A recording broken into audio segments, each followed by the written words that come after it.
There's a reason people listen differently when Dr. Dre speaks about Eminem. He was there before the attention arrived. He watched what happened when the system closed in. He saw the changes form over time. The voice stayed the same. The skill stayed the same. But the person inside didn't move the same way anymore. The version Dre met. When Dr. Dre first encountered Eminem, the situation carried no spectacle. There were no cameras waiting. There was no global attention attached to the meeting. Eminem arrived as a rapper trying to be taken seriously, carrying years of rejection and frustration with him. His presentation felt raw. His language came out sharp and fast. He didn't soften words. He didn't adjust tone to fit the room. Emotion sat close to the surface. When he felt challenged, he reacted immediately. When he felt understood, he leaned in. Dre had worked with many artists before this moment. He had seen confidence, insecurity, arrogance, and polish. What stood out here was exposure. Eminem did not hide reactions. He did not wait to see how things landed before responding. Everything happened in real time. That level of openness made the interaction intense. It also made it risky. People in the room could feel how much Eminem cared about being heard. That urgency came through his delivery and his behavior. What caught Dre's attention was not technical skill alone. It was the combination of hunger and transparency. Eminem did not perform a role. He showed up as he was.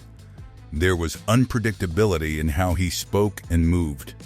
Conversations could turn quickly. Jokes carried edge. Defensiveness appeared fast. That volatility signaled how much he had invested emotionally. Hunger showed itself in how closely he listened. He watched reactions carefully. He responded to feedback immediately. Approval mattered. Dismissal stayed visible on his face. Emotional transparency separated him from others Dre had seen. Many artists learn early how to manage impressions. Eminem had not developed that layer yet. Everything was exposed. This openness made his talent easier to recognize and harder to manage. It allowed Dre to see potential clearly. It also revealed how unprotected Eminem was. In rooms with other artists or executives, Eminem moved quickly. He spoke without delay. He reacted before thinking through consequence. That behavior reflected years of defending himself verbally. Defensive instincts activated easily. He anticipated disrespect. He prepared to respond. That readiness made him sharp. It also kept him tense. High emotional exposure defined this phase. There was little separation between internal reaction and external behavior. Thoughts moved directly into speech. That lack of buffer created authenticity. It also increased risk. In small spaces, this approach helped him stand out. In larger systems, it would create friction. Dre recognized this pattern. He had seen artists burn out under exposure. He understood how vulnerability can become liability when attention scales. Dre's experience gave him a different lens. He had already navigated fame, backlash, and reinvention. He knew what pressure does over time. He saw Eminem's talent clearly. He also saw how exposed Eminem was emotionally. That exposure made him compelling. It also made him fragile in an industry that rarely slows down. Dre understood that once attention arrived, this version would struggle to survive unchanged. He didn't need to predict details. The pattern was familiar. This was the version that entered the machine without protection. The moment the system closed in. Eminem's rise did not unfold over long stretches of time. It happened quickly. Underground recognition turned into mainstream saturation within a short window. Music spread fast. Media followed. Interviews stacked. Tours expanded. The scale jumped before adjustment could happen. Time compressed. Experiences that usually spread across years arrive within months. Each new level brought new expectations without pause. This pace removed the chance to adapt gradually. There was no quiet period to learn boundaries. Every lesson arrived publicly. Rapid visibility alters behavior. When attention multiplies quickly, mistakes carry heavier consequence. Reactions get replayed. Words travel farther. Learning boundaries privately becomes difficult. Feedback arrives through headlines rather than conversations. Correction feels public. This environment encourages caution. It discourages spontaneity. It rewards consistency over exploration. Without time to process, adaptation becomes immediate. Behavior shifts before understanding catches up. Dre noticed changes early. Eminem spoke less freely in mixed company. He paused more before responding. He began to measure reactions. Distance increased. Conversations shortened. The raw openness Dre first encountered became less visible. These changes did not signal arrogance, they signaled adjustment. Exposure teaches restraint quickly. Fewer unguarded moments appeared. Humor became sharper and more contained. Emotion stayed present but controlled. Dre recognized this pattern. He had seen it before. Survival under scrutiny requires regulation. Industry demands formed quickly around Eminem. Scheduling tightened. Branding became central. Consistency turned into priority. Teams expanded. Decisions passed through layers. Access narrowed. These structures exist to manage scale. They also shape behavior. Freedom decreases as responsibility increases. Expectation followed him everywhere. Each appearance reinforced a role. Deviating from that role invited risk. Under these conditions, adaptation became necessary. The environment rewarded control. What came next was adaptation, not intention. And that sets up the next chapter. Industrial rebuilding. Once Eminem moved from being a rising artist to a central figure in the music industry, the rules around him changed. At that scale, the industry no longer treats a person as an individual expression alone. It treats them as something that has to last. Albums, tours, partnerships, media cycles, and schedules begin to depend on one name continuing to function. That shift alters how behavior is shaped. Durability becomes the priority. The question stops being how creative someone can be in a moment and becomes how long they can keep going without breaking. Systems form around protecting output. Those systems influence daily life. Once someone sits at the center of an industry cycle, unpredictability creates friction. Missed appearances disrupt schedules. Emotional outbursts create headlines. Public conflict threatens relationships. The industry responds by reducing variables. That reduction reshapes the person inside it. This is how an artist becomes an asset. The work still matters. The person matters because the work depends on them staying functional. Everything around them adjusts to support continuity. At small scale, volatility can drive attention. At large scale, volatility introduces risk. Risk attracts damage. Damage threatens stability. Stability supports long-term operation. When Eminem's visibility expanded, every unpredictable action carried multiplied consequence. A single moment could affect many people and many plans. This creates pressure to standardize behavior. Predictability allows planning. Planning allows efficiency. Efficiency protects output.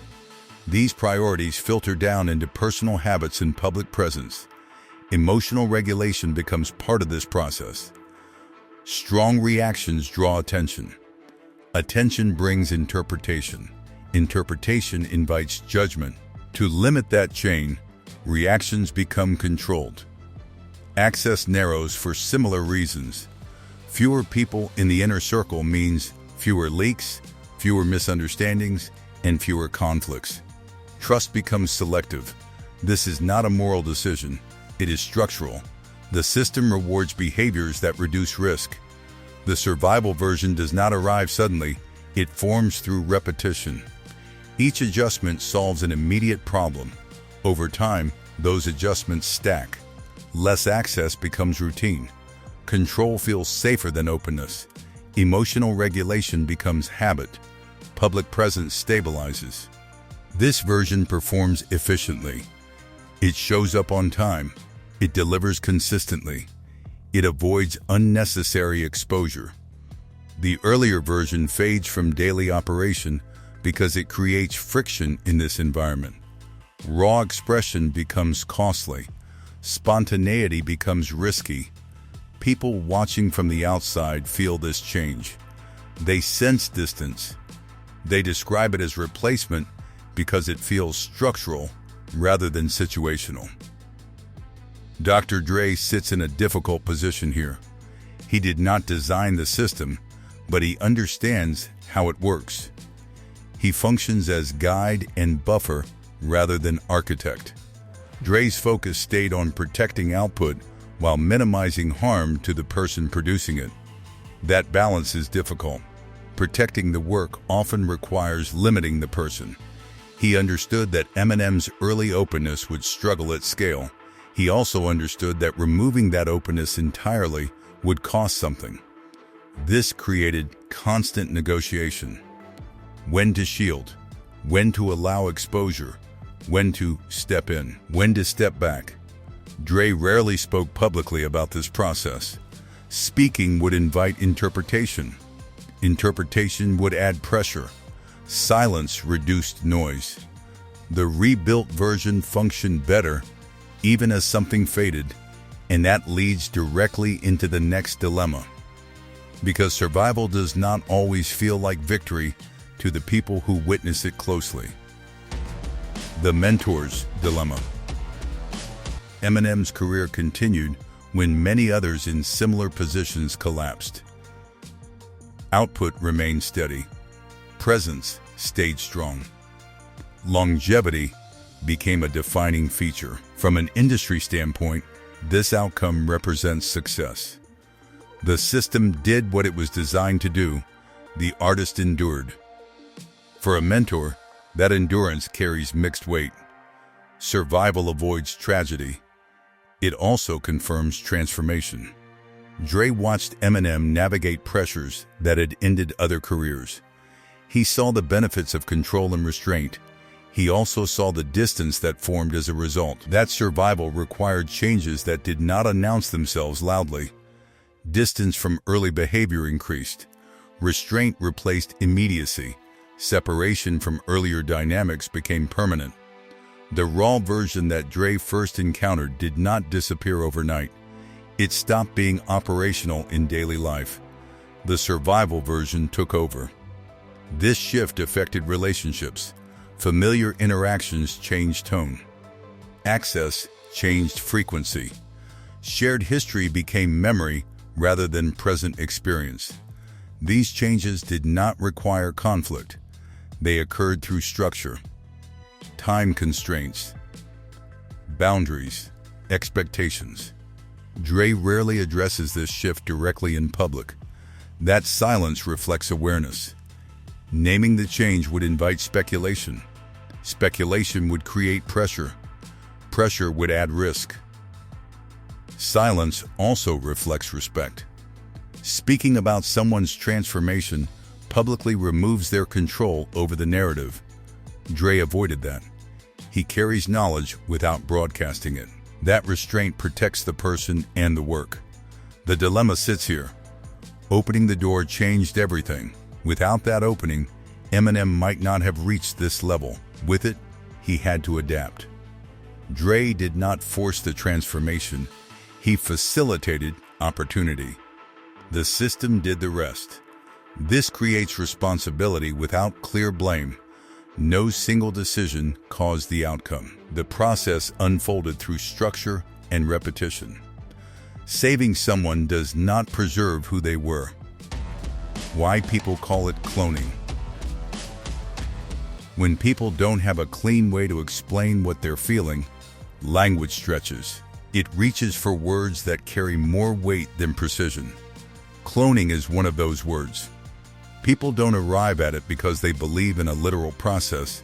They arrive at it because simpler explanations feel too small for the change they're sensing.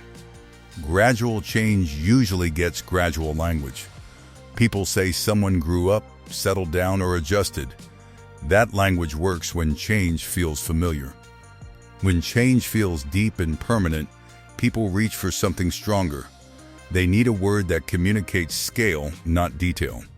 This happens most often when the person changing stays visible while access disappears. The face remains. The voice remains. The output continues. What disappears is familiarity. When familiarity vanishes, people struggle to describe the loss. Cloning compresses that feeling into a single word. Language works this way under emotional pressure. It becomes shorthand. It prioritizes impact over accuracy. The goal shifts from explaining how something happened to explaining how it feels. Observers describe the change as structural rather than developmental because the shift doesn't feel layered, it feels like a swap. Development suggests continuity. Replacement suggests interruption. When people look at Eminem over time, they see consistency in skill and output. They also sense a difference in presence. The person appears intact. The connection feels altered. This creates confusion. How can someone seem the same and different at once? The idea of replacement resolves that confusion emotionally. It suggests that the version people knew no longer occupies the space they're looking at. That feeling intensifies when time passes without reversal. Temporary changes invite patience. Permanent ones invite reinterpretation. When years go by and the earlier version does not resurface, people assume it never will. This assumption pushes language toward finality. Cloning implies no return. It implies a line crossed. That implication matches the emotional experience of observers who feel locked out. The feeling of replacement also protects affection. It allows people to say something changed without accusing the person of choosing distance. The blame moves away from intent and toward circumstance. The word clone communicates three things quickly: permanence, distance, loss. Permanence matters because people feel the change has settled. Distance matters because access no longer exists. Loss matters because something valued feels gone. Explaining identity change under pressure requires patience and nuance. Clone skips that work. It delivers meaning instantly. That makes it useful in conversation and online spaces. Shorthand thrives where attention is limited. Social platforms reward language that lands fast. Nuanced explanations travel slower. Dramatic words spread easily. Over time, repetition hardens metaphor. What starts as emotional description becomes assumed explanation. New audiences encounter the term without context. The label gains authority through repetition. This process does not require belief. Many people using the word understand it figuratively. They still use it because it fits how the change feels. Dr. Dre is aware of this narrative. He understands why people reach for that word. He also understands the risk of reinforcing it. Dre avoids feeding the label because labels oversimplify. They flatten process into outcome. They remove context. Reinforcing the word would shift focus from consequence to speculation. His silence around the term reflects restraint. Acknowledging the feeling without validating the explanation keeps the conversation grounded. Dre has lived through similar narratives. He has seen how myth grows when access disappears. He knows how quickly metaphor turns into assumption. By not correcting or endorsing the language publicly, he allows it to exist without becoming official. That distance keeps interpretation flexible. The word persists because the distance persists. And that brings the story to the next question. If people sense such a deep change, did the person living through it understand what was happening at the time? Did Eminem know? People rarely recognize identity change in a single moment. Awareness develops through behavior. Adjustments come first. Labels arrive later. When someone begins limiting access, controlling reactions, and managing exposure, they are responding to pressure. These responses happen before conscious analysis. The body reacts, the mind follows. For Eminem, awareness likely showed up in small decisions, ending conversations sooner, avoiding certain settings, choosing silence over response. Each decision solved an immediate problem. Over time, these decisions formed a pattern. Patterns become habits. Habits become identity. Recognizing the pattern does not mean understanding its long-term effect. People often notice they are behaving differently before they understand what they are becoming.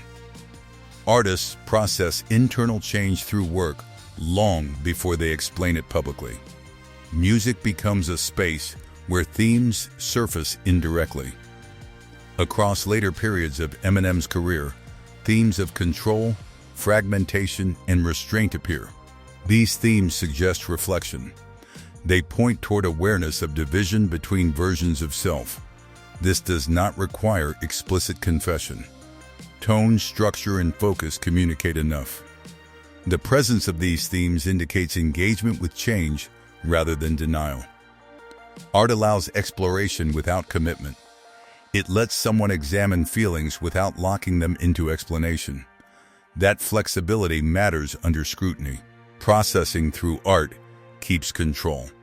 Speaking directly invites interpretation. Interpretation invites pressure. At some point, people choose how to relate to change. Resistance fights the process. Acceptance works within it. Sustainability favors acceptance. Stability requires consistent behavior. Exposure punishes volatility. Choosing stability reduces risk. This choice does not mean satisfaction. It means prioritizing endurance. Acceptance narrows options. It reduces range. It also allows continuation. For Eminem, choosing stability allowed output to continue. It protected mental health. It maintained career momentum. The cost of that choice appears in distance and restraint. The reward appears in longevity. Survival keeps the system running, even when it feels narrow.